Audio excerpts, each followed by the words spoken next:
First-time homebuyers, I bet you've probably heard two completely different versions of the housing market. One says buying a home is impossible right now, and the other says you need to buy immediately before you miss the opportunity. But neither of those headlines tells us whether buying makes sense for you, and national housing news does not automatically reflect what's happening right here in Central Texas. Even within our local market, conditions can vary by area, price range, property type, and sometimes from one neighborhood to the next. That's right. And so I have my future first-time homebuyer here to join us as we talk about the myths of first-time home buying. So we are seeing buyers actively return to the market, but that does not mean that every home is moving in the same way. Some properties give buyers more negotiating room, while other well-priced homes in desirable locations can still attract quite a bit of attention. And that is why we don't believe in telling everyone that now is the time to buy or that everyone should wait. The smarter approach is to understand your finances, the true cost of the property, and what is happening in the specific part of the market that you're considering, and how the purchase fits into your longer-term goals. So let's look at the common first-time homebuyer myths and what Central Texas buyers should be considering instead. Myth number one, I need 20% down payment. One of the biggest first-time homebuyer myths is that you cannot buy a home unless you put 20% down payment, and that simply is not a requirement for every buyer or every type of loan.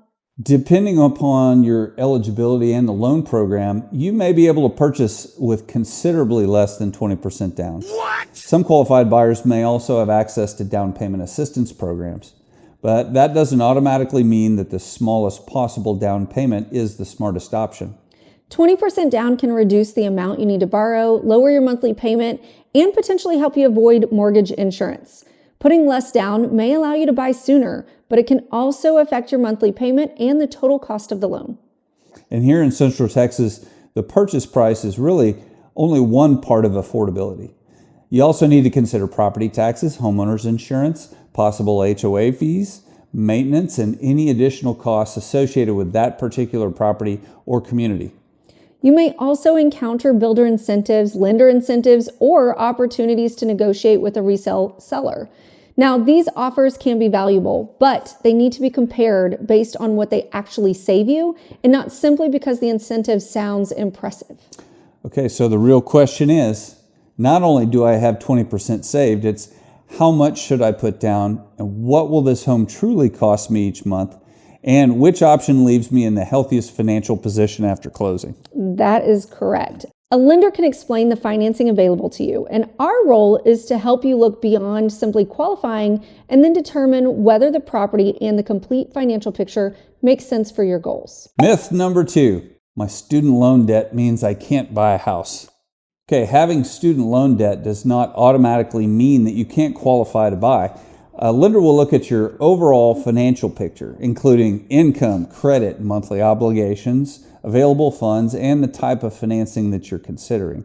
Your student loans may affect how much you can qualify for, but I have student debt and I cannot buy a home are not the same statement. At the same time, being able to qualify for a loan does not necessarily mean buying at the top of that price range. That may not be the smartest financial decision. And that distinction really matters. We want buyers to think about the life that they still need to afford after purchasing the home, and not simply the maximum payment that a lender might approve. Your housing payment needs to leave room for maintenance, unexpected expenses, savings, and the rest of your financial priorities. If student loan payments already make your monthly budget uncomfortable, waiting or choosing a lower price range may be the right decision for you. If the overall numbers remain manageable, then your student debt may not prevent you from moving forward. So the current Central Texas market can present opportunities, but a market opportunity is only valuable if it works for your individual finances and situation. Don't automatically rule yourself out because you have student loans, but don't ignore their impact either. Get the actual numbers and look at the full monthly cost and then make the decision from there. Myth number three, I need two incomes to buy a home. You do not have to be married or have two incomes to become a homeowner. What matters is whether your income, debts, credit, and available funds can support the purchase responsibly.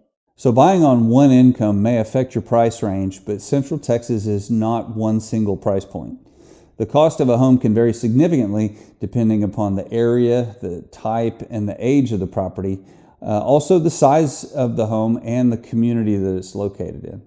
But this is where buyers need to look beyond the listing price. A home farther from work may appear more affordable, but it also creates a longer and more expensive commute. A condo may have a lower purchase price, but it includes monthly association fees. A newer community may offer incentives, but you still need to consider its taxes, fees, and future costs. The least expensive home on paper is not always the least expensive home to own.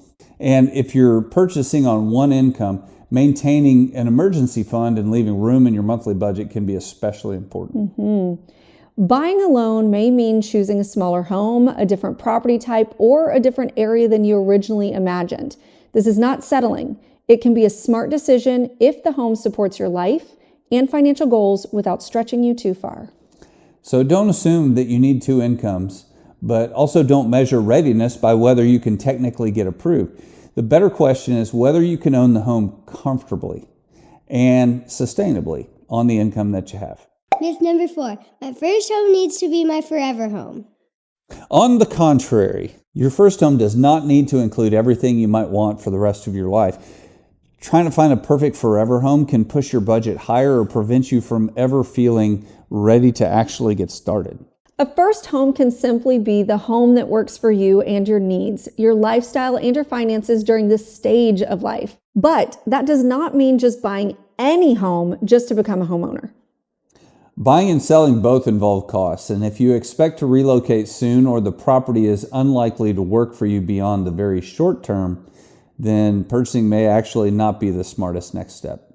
We also want first-time homebuyers to think about the property through the future resale lens. That includes its condition, location, layout, surrounding development, and commute, and how that broadly may appeal to other buyers in the future. We cannot predict exactly what the home will be worth in the future, but what we can do is help you identify the factors that may support or limit its future marketability. A keen eye can tell which neighborhoods and properties are going to appreciate faster. For sure. That's experience. Yes. So this is especially important in a growing region like Central Texas because growth can create opportunity, but buyers still need to understand what is planned around a particular property and how that might affect their experience of living there. Your first home does not have to be your final destination. It should be a financially manageable home that suits your life now, has a reasonable chance of serving you for several years, and makes sense as part of your longer-term plan. Myth 5, national housing headlines tell me whether now is a good time to buy. This one. A national headline cannot tell you whether now is the right time for you to buy in Central Texas. It can tell you something about the broader economy or the housing market, but it cannot tell you what's happening in this specific community, the price range, or the property type that you're considering. Central Texas is not one uniform market either. Actually, conditions vary. Georgetown can be different from Round Rock or Austin or Manor or another surrounding community. A certain type of home may be receiving strong buyer interest, while another segment of the same local market is taking longer to sell. And that's why statements such as, it's a buyer's market or homes aren't selling, rarely tell the complete story. Recent local activity shows that buyers are still moving forward, but they are often more deliberate. Price, condition, location, and the individual property all are part of the puzzle. Some buyers may have room to compare several homes and complete their due diligence and to even negotiate, but that does not mean that every seller will accept any offer. Nor does it mean a particularly strong property will wait indefinitely.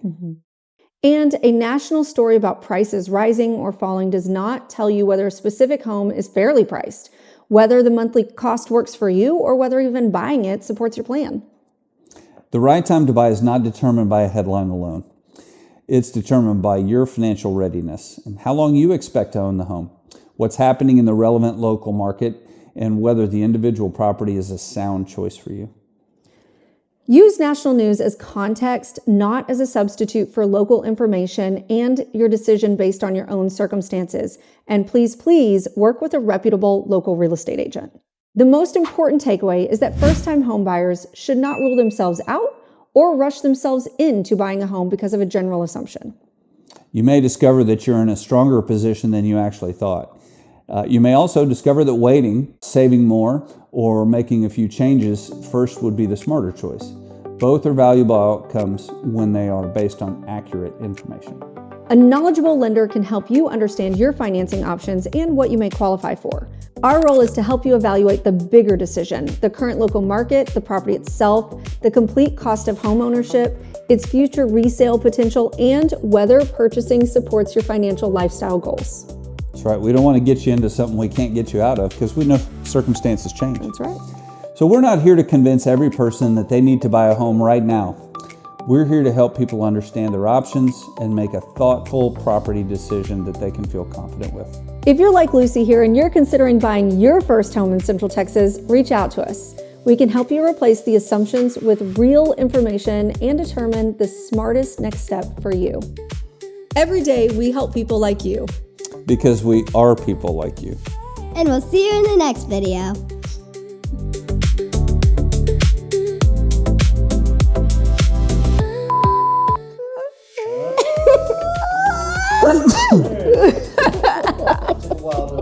Oh yeah, always. We were all there for you. Okay.